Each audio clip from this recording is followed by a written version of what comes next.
Have you been buying silly things again? I have. It's all a matter of perspective, though.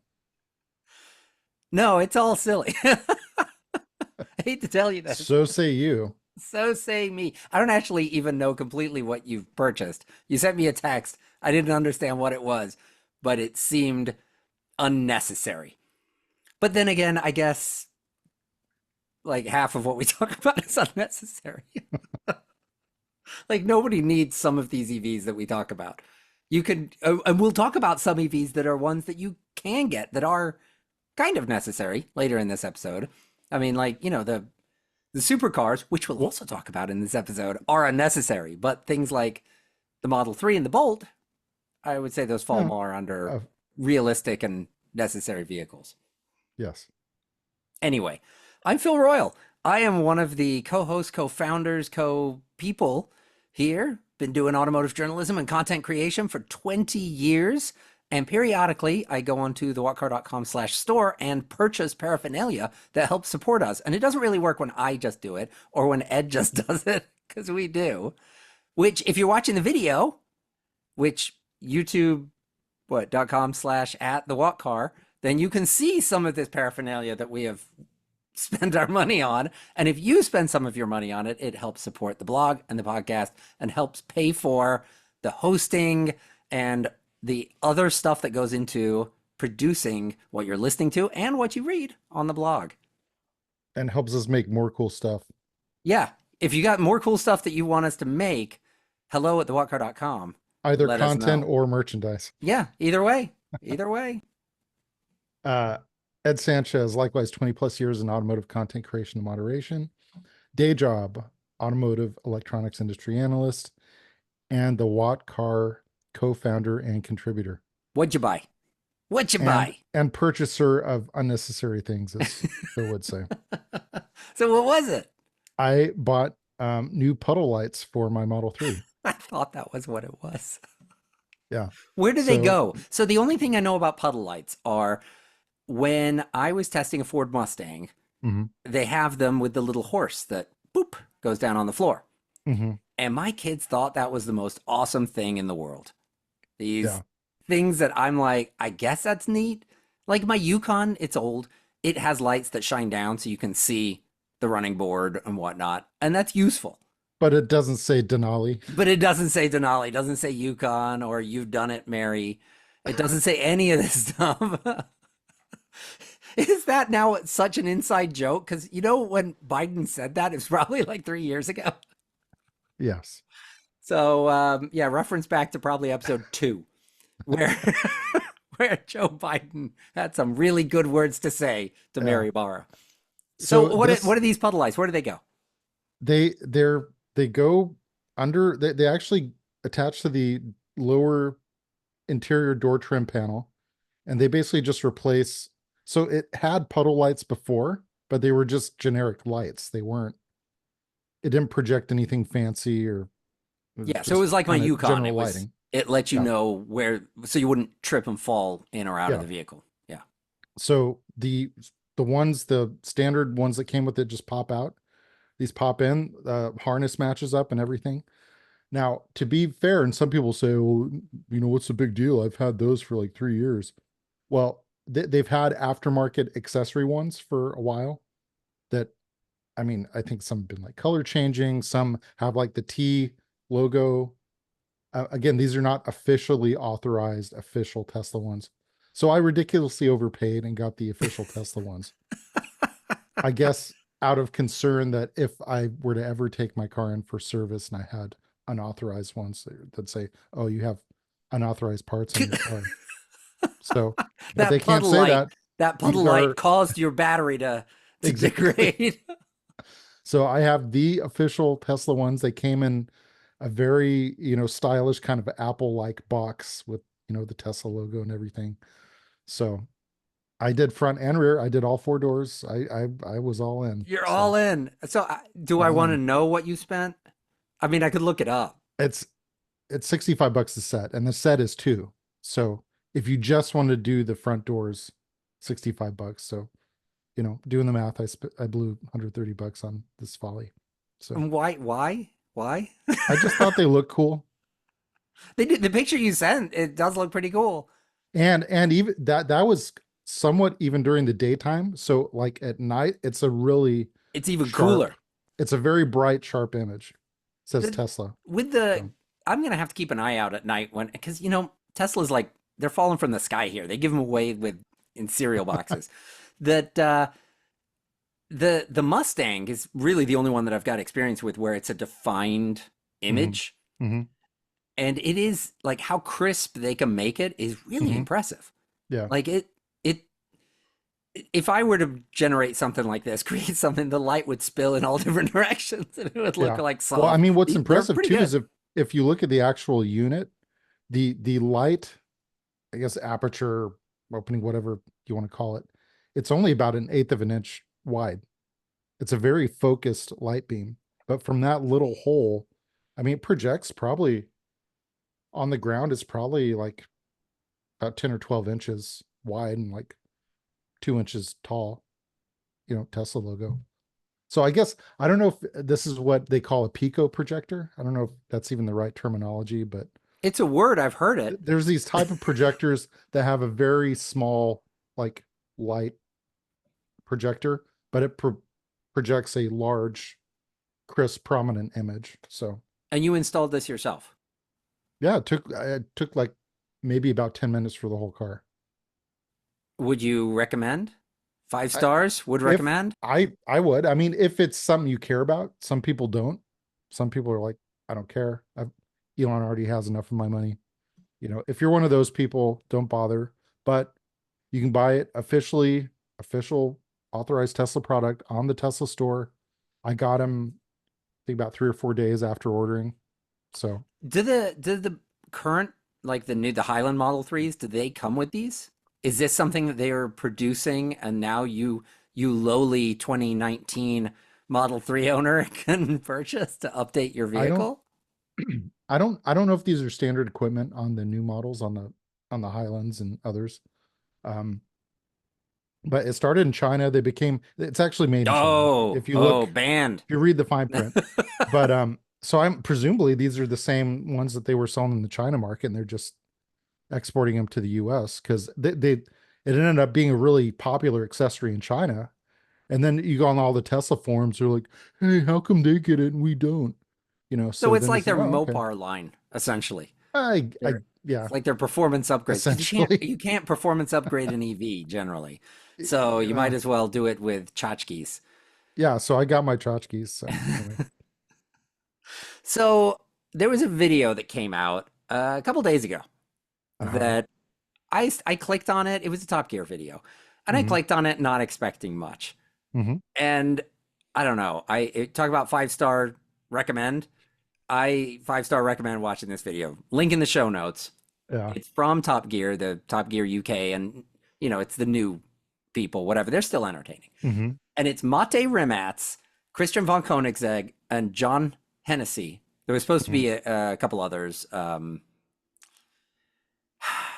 Wish I could remember. Horatio Pagani. Oh yeah, Pagani, and then And then there was another one they invited, but they couldn't make yeah, it for and whatever both of reason. them they said yes, but they couldn't make it. Whatever. So they go to Sonoma Raceway and they hmm run the Koenigsegg Jesco Attack, the Hennessy F5 Venom, and the Rimac Navara, and each hmm CEO drives the other cars, and then they hmm talk about their impressions of this. hmm The next episode is going to have all three of them sitting down in a round table and discussing the hmm world.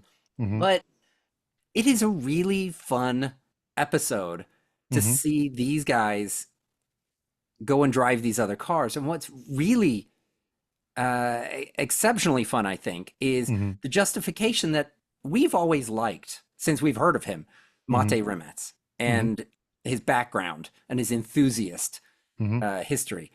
And in this, you get Christian von Koenigsegg, who looks like he's driven a car fast a couple times. hmm Then there was John Hennessy, who really like puttered around in cars. And then there was Mate Rimac, who was like, like, I'm in Disneyland, guy. yeah, balls to the wall, just going He for goes it. out drifting the cars. Like he goes and puts it in like drift mode and like Yeah. whips it around for I think that was Hennessy. Koenigsegg.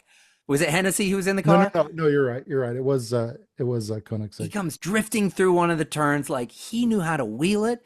He was Yeah. willing to put it on the edge. Now he didn't go. It was he was responsible. He Hmm. didn't do it with the other cars. At least they didn't show video of that. Yeah. So he drove the other cars fast, but Hmm. not sliding it around. Hmm. And he kept asking the test driver to turn off the traction control a little bit more Hmm. on, I Hmm. think it was the Jesco. Hmm. And so he could get it to dance around a little bit. But when it came to Hmm. his car, he was like, no, this is it. Yeah. And If I then, total it, yeah. yeah, then he started talking about the way they run traction and stability control Uh-huh. in the Navara and Hmm. how they do rear bias, but then the next after you've got the rear, then they start adding power to the loaded tire at the front. Hmm. And so, I mean, it really makes sense. You know, you're doing Hmm. a right-hander, the last wheel that you're going to want to add power to is the front right. You Hmm. know, you do the rear, so it'd probably be the left rear more. And he goes through and he explains this process. And he also explains something I never thought of, but Koenigsegg thought that he was like, oh, yeah, yeah, yeah. When Mate was explaining traction and stability control and how you handle it when all four tires are spinning because you have no Hmm. reference for actual speed and Hmm. how they go about doing this. I totally recommend. Maybe I've Yeah. missed other things, No, no. but Mate gets kind of nerdy in one segment where he's like, he goes into all like the science and the physics of yeah. it. So And yeah, I was it's just fun. like, I like this guy Yeah. more and more. It's him and RJ Scaringe. Hmm. Every time I hear interviews with them, I see them do anything, I am Hmm. more sold on their brilliance. Hmm. And I really appreciate that, especially in not going to mention other CEOs and other previous presidents, but there are people who like to talk crap and spit venom And troll uh, people. and troll people. And Mate and RJ are they're top level, They're like gentlemen, they're articulate, fully they know their knowledgeable stuff. of their Yeah. entire product lineup. Hmm. So I'm blown away. I left that liking all three CEOs, Hmm. but Mate is he came I'll tell you across really what kind well of in struck that me. video. What was funny is both Mate and Christian commented on the Venom's lumpy idol. Well, yeah. So even just sitting there, and the funny thing was John Hennessy even Hmm. said like about the Jesco, he was like, yeah, it's kind of like the F5 Venom, but there's Hmm. more. But It's more refined. more refined. So I mean, we didn't Yeah. expectations should be set accordingly. Hennessy is not at the level of a Koenigsegg, and No, but I mean, to their credit though, I think both Christian and Mate expressed appreciation for kind of the rawness of the yeah, Venom, and they said they could appreciate it from an enthusiast standpoint. So, yep. And when they talked to, I'm pretty sure it was John Hennessy, and mhm. they mentioned the Top Gear host mentioned like EVs, and oh, you're a little out of your element here, and he's like, I owned a Plaid, Yeah. like I've had one of these, like I understand EVs, Hmm. so Yeah. yeah, I link in the show notes. Definite Definitely watch it. And Hmm. then the next episode, I don't know when it comes out next week. I don't know what their schedule is, but it's going to be a sit down with all three. And it looks Hmm. like it's a sit down with like, smoking jackets, maybe a beverage. So Little brandy I'm snifter. Yeah. yeah, if you like Mate Rimac at all, Hmm. watch these. He comes across so well. Yep.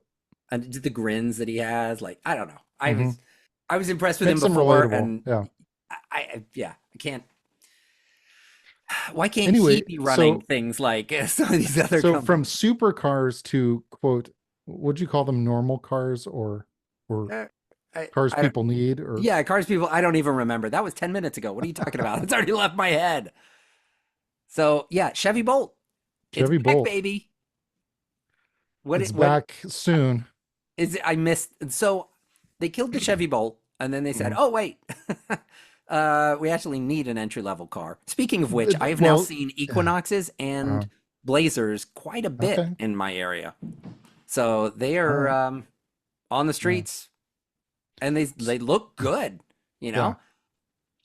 So I think the Bolt had more of a following than GM thought it did, I guess, because supposedly the reason for bringing it back is the outcry from current owners that were like, "What are you doing? I love my car and I want to buy another one." But, you know, so supposedly that was the And they're reason like, they were like, here's a Silverado for $100,000. What do you mean? yeah, and they were like, "Boo." No. Yeah. Anyway, so yeah, so it's going to be, this is Mark Royce that made I guess comments during Investor Day.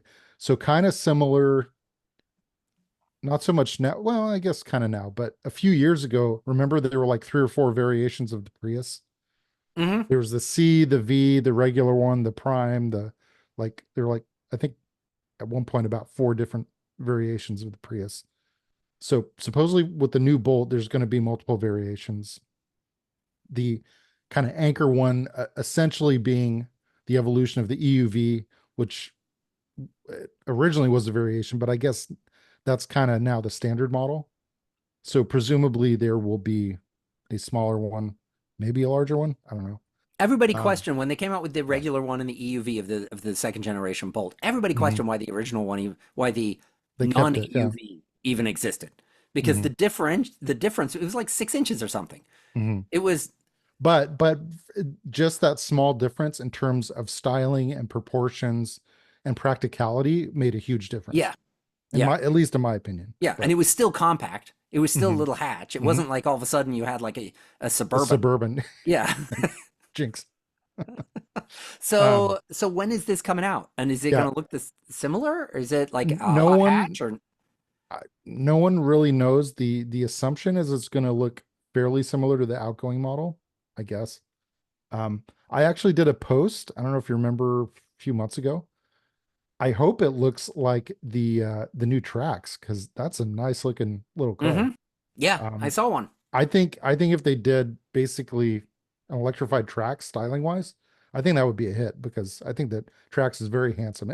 The Trax itself kind of looks like a mini Blazer to me. Um, anyway, it's going to go on sale late 2025 as a 2026 model. And Royce said it would have, quote, the latest technology and faster charging. Now, they killed the original Bolt Yes. because it was old technology and it Yeah. wasn't on the Ultium platform. Hmm. So they kill it off and now they're bringing it back. And ironically, it will not be on the Ultium platform Because that branding is going because they're bye-bye. killing the branding. Yeah. So it'll be on the same modern technology, the same modern architecture, Hmm. presumably, but it won't hold the name Ultium. And that was one of the big reasons they gave for killing it, was it was old and they needed on Ultium. And now Hmm. they have proven with this as to what, when GM announced that they were developing this Ultium technology, Ultium Hmm. batteries, Hmm. I got my hopes up real high. And I think some Hmm. other people did too, that this is like next level stuff. They're bringing it. This is GM with Hmm. their A game. And then it turned out Ultium was a branding exercise. That Which I kind of thought from the beginning, but I got suckered in.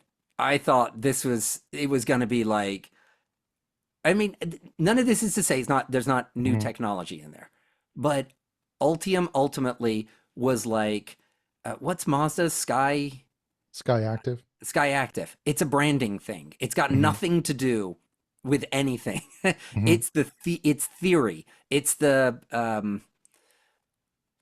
you just put a word out there and then you aspire to Yeah. I mean, this. if they were hoping it would be the modern day equivalent of Vortec or LS, eh, Yeah, didn't happen. yeah. So now they're killing Ultium. Why? Because of I, stuff, I well, guess. I'm assuming that they maybe did some polling with either current or potential customers, and they're like, "What? Ultium? What?" Yeah, you mean It didn't. Ultimates? It didn't really resonate. You know, what's funny is I think honestly some of the most successful brands are actually not necessarily created with the company, or have kind of more of a grassroots kind of story to them. Case in point, and again, I know I'm going to bring in a ice analogy to this, but in enthusiast circles, if you say Coyote, I mean, you Hmm. know what I'm talking about, right? Yeah. Immediate. It's the Ford, twin cam 5-liter V8. Like, oh yeah, Coyote motor. So that's now, I'm going to date myself, but when the quote 5.0 Mustang, and even though the Coyote is a 5.0 of a sort, you know, back when we were in, high school, the Back when I was a kid, back in my day, yeah, the 5.0 Mustang was like the hot Ford to have. And so if it now was the good hot enough for Vanilla Ice, it was good enough for me. so now the hot ticket with the, Ford enthusiasts is a Coyote V8. And, you say that, oh yeah, Coyote, boom. Yeah. And I don't even know if that originated from within Ford or it was just a term that was coined in the enthusiast community and it just kind of became vernacular. But Ford certainly, man, even if it was a code name or whatever, I mean, this is where we show hmm our lack of knowledge on this. Even if Ford had it in their parts bin as Coyote, it was hmm not marketed. Like you didn't see yeah, TV commercials with, Coyote, it's hmm just Mustang. hmm It was, Mustang and horsepower, torque, and car crashing into curbs, leaving yeah. cars and coffee. It wasn't It selling wasn't like Coyote. Hemi or, Yeah, anything. Yeah. yeah. Which is an example of somebody doing a taking a Yeah. term and But, marketing it and it well, and it but that working was out. one that was somewhat of an official term from Yeah. Dodge and FCA Stellantis. But anyway, all that aside, my hunch is Ultium didn't really resonate with customers. It didn't really mean anything to customers, and so they're like, why I spend all the money and effort on this brand and developing it when nobody seems to care? I So, would like to think they listened to one of our episodes where we were talking about CATL, wasn't it? uh-huh, That was having their own stores in China uh-huh, that were showcasing cars with their batteries. And it was like a hmm showroom. You couldn't buy the car, but they had all the different cars out with the battery. And I made a comment of, I have never gone into an automotive dealership or anything and said, I'm looking for a car with a Bosch fuel pump. hmm Never. Nobody in the history of cars has yeah, gone in shopping for something to do with the power supply, the yeah, means of getting the power to the wheels, unless you're looking specifically for the engine. But like, you're not looking for the individual parts. You're not looking for, I really like AC Delco stuff. So does this car have AC Delco on it? You're not looking for that. And I yeah, think that's where batteries fall. I yeah, think batteries either work or they don't. Do they charge fast? Do they last? yeah. Are What they else do you need to know? reliable? Yeah. Yeah. There's Do nothing they else catch to on it. fire? Hopefully not. Yes. Um, Now not speaking of catching on which, fire. Uh, Speaking of which, and this hopefully will be up and out by the time this airs. I went on a little bit of a rant on kind of blowing back against some of the FUD I'm seeing surrounding this hurricane season. And so we just had a big one, Helene, as some of you probably heard.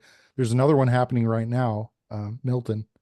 I think someone stole his red swing line stapler because he seems pretty pissed. But anyway, um, just all the FUD out there about EVs, and I guess some early Model S's got caught in the flood, and I guess the water somehow triggered their batteries, and they had like fires and thermal runaways.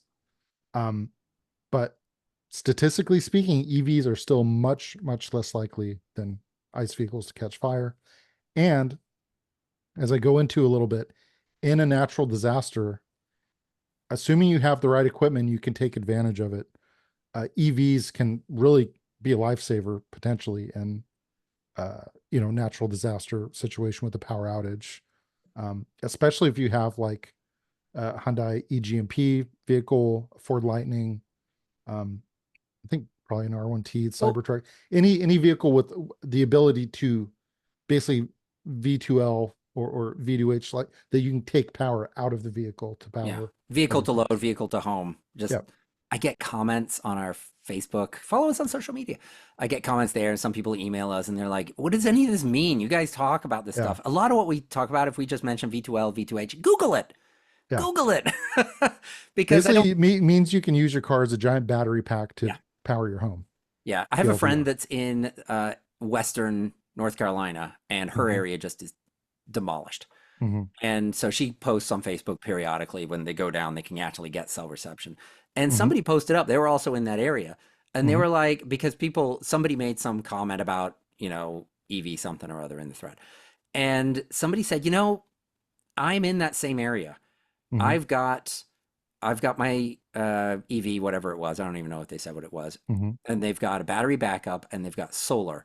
And hmm they're like, there's everybody around them who is relying on generators hmm cannot get Freaking the out. fuel. Yeah. My friend can't get the fuel. Eventually, they hmm ran extension cords, like multiple extension cords to another house to get power to them so they could give their generator to somebody else who hmm couldn't get power from a neighbor. hmm So they've got hundreds of feet of power cables to power their fridge, so that doesn't go bad. hmm And hmm then they've given their generator, but the fuel is still the issue, and they can't get the fuel because there's no electricity to do that. And they're like, this person was posting up, and they're like, EVs are not the answer in every situation. They're not the answer, but they're like, right now, I've got Yeah. solar generating power into my battery pack. I can then also charge my car to the amount that I need, and I hmm can get to the places where I can help other people out. hmm And they're like, it's not the It's not a answer. panacea for Yeah, everything. it's not perfect, but Yeah. in this situation that this person is in, it is far superior to some of the other horrible situations that Yeah. other people are Well, I in. mean, to your point, and I hear this a lot is, especially the kind of the cynics and the doubters about EVs. Oh yeah, smart guy. Well, what do you do when the power goes out? It's like, I'll say, well, what do you do? Because gas stations, they need electricity to operate. Yeah, I bet out And in the sticks somebody's got a hand pump, yeah. but in cities, like I can't hmm imagine going to like the Arco station here and the yeah. guy Well, breaking out a hand pump. besides which, in situations like a lot of people on the East Coast right now have either gone through or are about to go through, sadly, um, there will be lines down the street to a gas station to the point where if they're not supplied by like direct pipelines, where if they're supplied by trucks, they're going to run out. Yeah, they ration the fuel. At least in Yeah. past storms, they've rationed the fuel. You get X amount of fuel.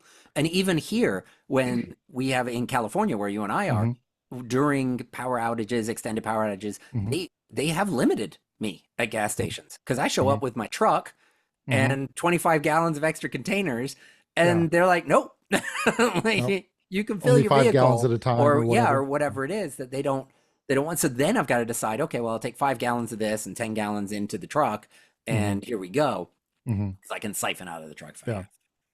Anyway, So long story yeah, short, I think it's a pretty good article. It's one of the longer ones I've done. So I think it's almost 1,200 words, but wow, I I need to go read into that. quite a bit of detail about kind of the different scenarios and actually a few scenarios where I don't recommend using electricity.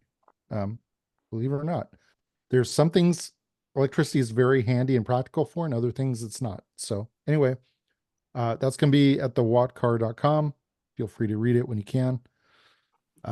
We've got to Anyway, start scooting through some of this other moving stuff. along, as you Tesla say. discontinues standard range Model 3 in the US. I've got Yes. nothing to say about that because man, that like tomorrow, it's Tesla. They could suddenly drop the price of everything that they've got by $10,000 tomorrow. They could reintroduce another model the next day. Yeah. Tesla is not like every other automaker for good and for bad. They could introduce new puddle lights. They could. And then you're outdated and you know they're going to. Now that you've bought yours, you know that new ones are Yeah. coming. So long story short, and when we were kind of just discussing this before the show, Phil's like, what's why is this important? Like, Cut this from the cut. show And I'm rundown. like, wait a minute. So the only reason this is significant, I feel, the is the influence of the tariffs that have recently gone into effect. So The China to put tariffs. the China tariffs. So to put that in context, the base model level 3, basically the equivalent to what I have, when mine was built, it still had the NMC batteries. The new standard range Model 3s have, or did until like last week, have a, LFP battery sourced from CATL from China. The whole pack came from China. That is now subject to a 25% tariff. So in terms of the pack for the rear wheel drive long range, I don't know if that's made at Gigafactory Nevada or somewhere else, but for whatever reason, it's not subject to the 25% China tariffs. And really, from a value perspective, because it does qualify for the $7,500 credit, the effective price is around 35 grand. So given a choice of a more expensive car that goes a shorter distance, or, you know, one that's about the same price, or maybe de facto even a little cheaper, the longer range, I mean, I don't think people are going to miss it that much. And I don't think that the cost differential, especially when you factor in the credit, is going to be that big of a deal. Yeah, Um, maybe it's so a sign of the times. I look at that and go, $35,000 Model 3, great. yeah, with the longest Sounds range good. it's ever had. Yeah, I mean that sounds like a good price. Now that's assuming you can qualify for the tax credit and the all Now, the other even things. But without it, it's not ridiculous. It's 42, it's about 42.5, yeah, even minus the credit. So yeah, still I still think a good less. value for It's what less you than get. the So average price of a vehicle in true. America, which is like 48,000 last I heard. So Well, it, speaking of which, to try to encourage more people to buy those $48,000 vehicles, Ford has a seasonal incentive that they're going to be doing through the end of the year that they're hoping might juice sales. now I Um, saw this, and this mhm, is Ford includes home EV charger with purchase of new EV for a limited time. And I mhm. was like, great, a level two charger. It doesn't look like it's that's the case. It looks like it's the is it when I was reading the article, the car and driver did, is it the Ford Pro, the one that Power does Station Pro, I yeah, think the it's one called that allows for vehicle to V2H. Yeah. yeah, vehicle to home charging. And they're saying that it includes installation, Yeah, that's there. which That's a big spiff. So you're talking potentially several $1,000s worth of basically parts and labor that they're going to say, "Hey, buy one of these, and we'll throw all this in." So so I'm one of those people who yeah, cheaps out. So I would probably buy an EV uh-huh, and then be like, you know what? I'll save some money and I'll just buy a third party whatever or uh-huh, use whatever comes with the vehicle, like you do. You know, hmm you use the travel thing and the for mobile as your charger. Yeah. yeah as your main charger. So I just cheap out and I get that, and I wouldn't benefit from some of the things like this. Hmm. And so if it came for free, sure, come and do it, install Hmm. it. That's Yeah. great. It's part Yeah. of the deal. And then you start to unlock how usable some of these things are. Hmm.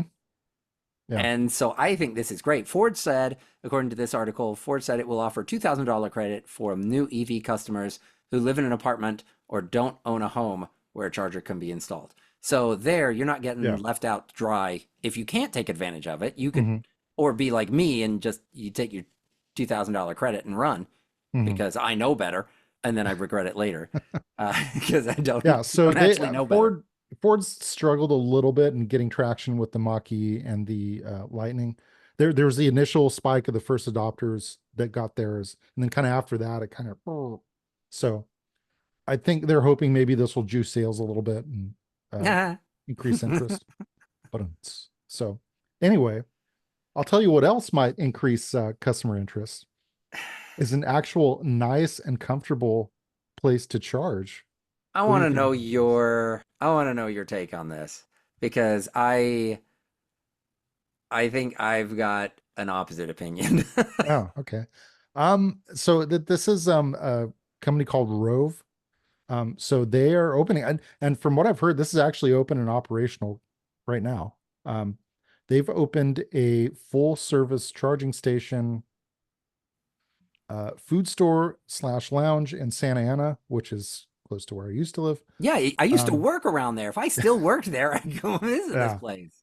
Um, so and I may be going to Southern California in the not too distant future. So if I do, I might check this out. Anyway, Well, you can has rove if you want to. I can rove if I want to. Yeah. Um, so this place has 40 charging stations, including NECS and CCS1. Supposedly they even have a Chatamo station in there. I wouldn't kind of like why Ooh. bother, but Da, da, da. I'm sure the Leaf owners will be happy about that.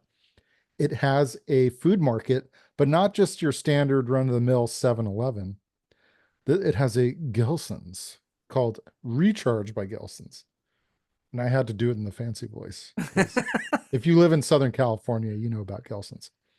Anyway, also includes a lounge with free Wi-Fi. Charging rate's a little on the higher side, but considering the amenities, I don't think it's ridiculous. It's 58 cents a kilowatt hour. Um, Believe it or not, that's actually less than I've paid for some level two charging.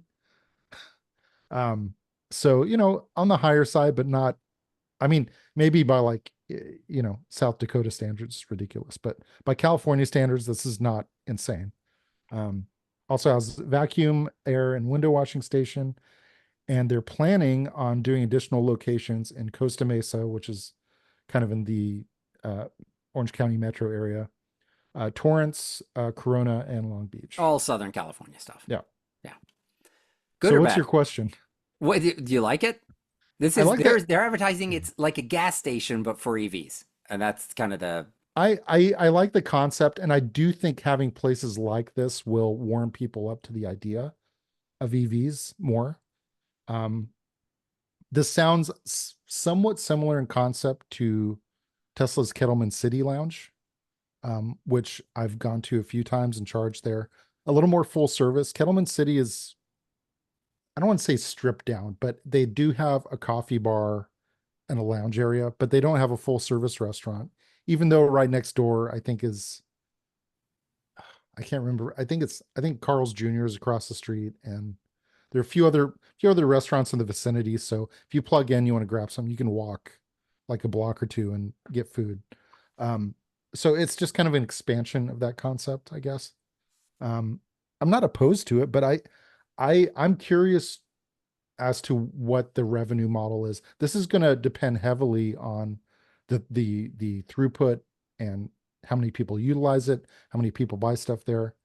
Um, I wish them well. I'm just unsure about the business case.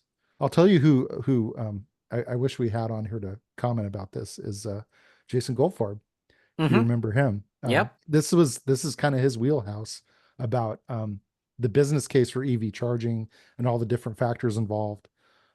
For all I know, he could have been involved with this. I'm not even sure, but yeah, that's what it's going to depend on. So, we'll see if it's still here 3 years from now, or if they shut it down. They're like, you know what, we were just losing too much money on it. So I don't know. They are To going be to determined. offer they're going to offer vacuum complimentary vacuum, air, and window washing stations and or station. And that I think would be great if they offered that with certain chargers.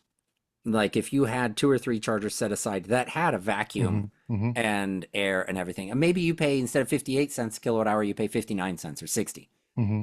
And then you get free use of those and you're parked right there. Because Hmm. after I sit for say 15 minutes charging my vehicle, then I'm going to move it and go to the other place and then spend another 15 minutes vacuuming my car.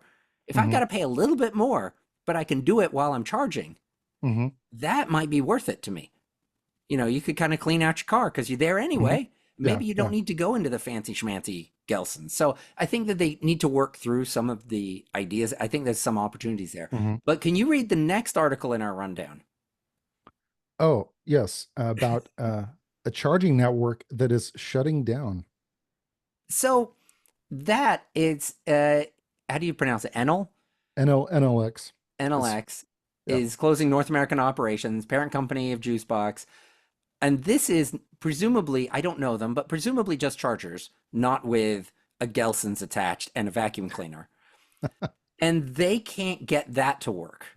So here Yeah. now you've got something with the Rove where they said they're going to have staff on hand at all times, Hmm. security, people to Hmm. answer questions. Hmm. This doesn't work. This financially just doesn't work.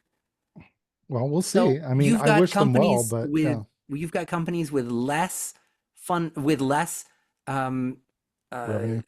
no less they're offering fewer amenities Hmm. and they can't get that to work. And I understand, well, if you build it, they will come. So you give them amenities and they'll go and people will arrive there. But I don't think people go, wow, I need to go shopping. I say that, and my friend has Tesla, and she goes and she finds a supercharger near the shopping center so she can then Yeah. charge. So I could be Well, completely wrong on it. I I just kind of don't think feel, that you're yeah. going to go to a gas station to go and do your grocery shopping. Well, You're instead going to go to a Gelson's that has a charger in the parking lot, and you're going to charge there okay. while shopping.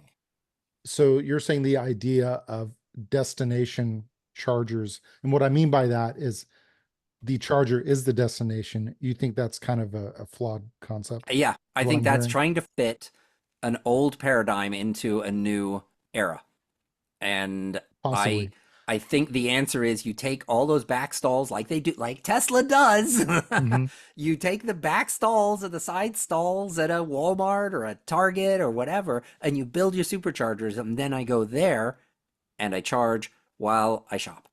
Yeah. And that's the new gas station. Well, so this is where Tesla, because they had effectively a 10-year head start, they got all those locations, Yeah. especially like on the West Coast. You go to a Target, you go to a Walmart, you go to a Westfield, Thousand Oaks, or whatever. There's going to be a supercharger station. So they kind of got in there before everyone else, and they're like, okay, we got it. And everyone that wanted to come in, they're like, oh man, well, Yeah. Tesla's already there. And So I think it's a day late and a dollar short. yeah.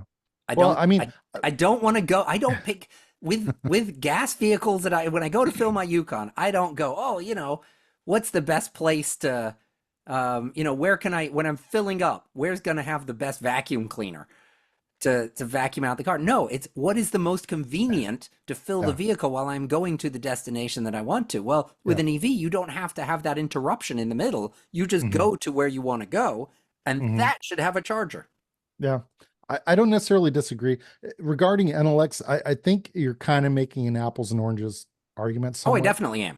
Oh, It's just funny that that's two of the articles that we've got. Is yeah. one this week you've got this company setting this up for Mhm. charging, and this other company going out of business. Yeah. Well, and the other thing, the little add-on to kind of both of these I wanted to mention is I actually did a little digging. And so the companies that took advantage of the NEVI funds from the Inflation Reduction Act, so it requires 5 years of support. But what I'm wondering is from the time of installation, is it going to be after 5 years or like, okay, we're out? I mean, so, I'm wondering if, 5 years from now, we're going to see a bunch of abandoned sites and inoperable chargers. I mean, that's, I'll have I don't to. know. I That's a didn't look it concern. up, but the interview we did with Goldfarb on all of Hmm. this was one Hmm. of the topics of this, and he was saying Yeah. that with the NEVI funds and the requirement of the 5 years, that there was no teeth to it though. So it was you need Well, to do this, that's the and then the thing. money's already gone. You've already given it Yeah. to them. Yeah. They've already spent the money and gone out of business. And what are you gonna Yeah. do?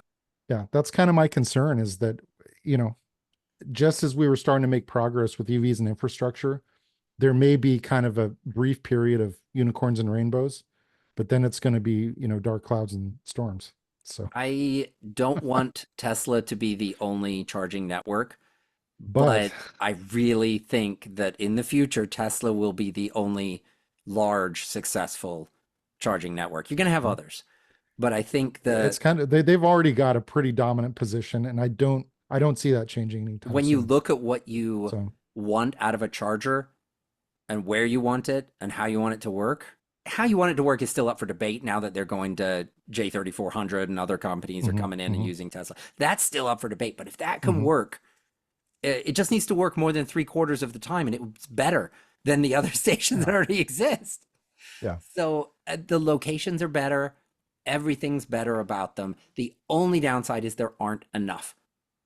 So Yeah. we need more superchargers in more of these spots. And so, yeah, Yeah. I think There's that a Rove lot of needs to unknowns. work on I'm getting. hopeful, but I'm also realistic, like you said. I mean, I just hope there's not just this like boneyard of like abandoned charging sites in our future, but we'll see.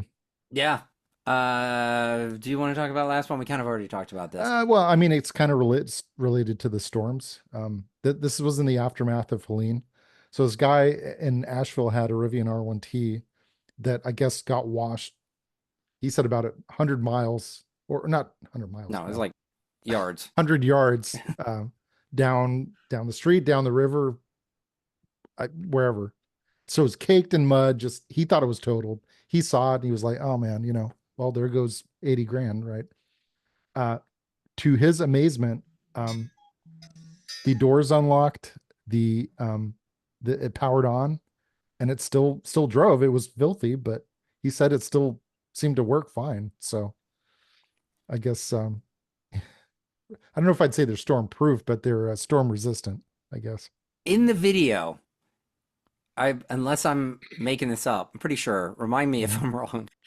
The guy recording the video says to the owner, Mhm. "Are you sold on this yet? Or are you sold on the Rivian?" And Mhm. the owner made some comment like, "Well, I wasn't sure before, but now I am." Mhm. And that comment made it sound like he bought this and was having troubles. Maybe the charging network, maybe, you know, there was something about it that he wasn't quite happy with. Mhm. And now it's proven that it is at least not indestructible, but fairly, um, Like I uh, said, storm resistant. yeah, it's weatherproof Yeah. in some regard. That this impressed him. That he Yeah. wasn't like a Rivian stan who was like, Mhm. "Oh, I knew how to do this. You know, of course my Rivian could survive a Yeah. a hurricane." It sounded a bit like he'd had his up and downs with this car, and Yeah. But now he's like, that it made it through this. "Wow, He's like, you know what? I'm a believer now. yeah." And who knows what the long term will be with the vehicle. Yeah. I'm gonna see if he does a follow-up and if he gets it inspected, and I'm sure there was some damage done at some level, which, you know, Yeah, it's not getting out of you don't get out of jail free with these things. So there'll be a but the lot of fact that work. it powered up, and I'm assuming it still drove. I don't know if it got that, but it definitely powered up, the doors open. So anyway, Yeah. pretty I impressive, I think. I like I said, I liked it because he didn't sound like he was Like a Rivian already. Kool-Aid drinker. Yeah, he sounded like a realistic person who purchased something that he realized there were ups and downs to it, and then this happened, and he was like, "Man, this is it just proved itself." Yeah. It's no matter what happens, he's gonna have a positive impression of this vehicle, and that's great. Yeah. You know what else would be great? If people went to the walkcar.com/store and bought some beautiful apparel like Phil and I are wearing if you're watching the video. Yeah, we're almost wearing too much apparel at this point. Too much flair. Anyway, yeah, everything we talked about will be in the show notes. The show notes are embedded into the podcast. They're also on thewhatcar.com. The article that Ed talked about will also be on thewhatcar.com. There'll be a link to that in the show notes. Find us on social media. We'll post this on social media as well, and you can like us there. I'd also appreciate if you go and you write a review. I was reading through, we don't have tons of reviews, but I was reading through one of our reviews on the Apple Podcasts, and I would appreciate more reviews that kind of knock down one of those reviews. I think I had What a what a honest guy, he opinion. said he didn't like the way we looked or something. No, he didn't like this was an older one. He didn't like the way that I didn't tell one of my friends. I didn't mansplain to my friend how she should be owning her EV, and he was upset about Oh, that. So he gave us a 1-star review. And I'm like, dude, my job is not here really? as a one-man Okay. band to mansplain and talk down to people. So I don't do that to my friends. I'm sorry. That got us a 1-star review because I don't know. I think the best of people and think that they can actually draw their own conclusions and educate themselves on Yeah. things. So I'm not about to hold my friends' hands in the ownership process here. Email us hello at thewalker.com if you got t-shirt ideas or any kind of merchandising ideas. Do that. And then, I don't know, Rove, head to thewalker.com/advertise and buy some space in our podcast and blog, or, we can give you other advice as well. And, you'll get a special deal just this week only. So don't miss out on that. I don't know what's going on other than this podcast is over. So I'm going to bring We it got to some a cool nice stuff end. coming up, but you'll have to Mhm. stay tuned. Yeah, So, we've been right. trying to do some neat stuff, and we got some cool stuff. With Thanksgiving and Christmas and all that, we've been coming up with some different ideas. So we got some pretty cool ideas we're tossing around, and you know, stay tuned. Maybe we'll actually do some of it. I'll talk to you, Ed, next week. All right. See you then.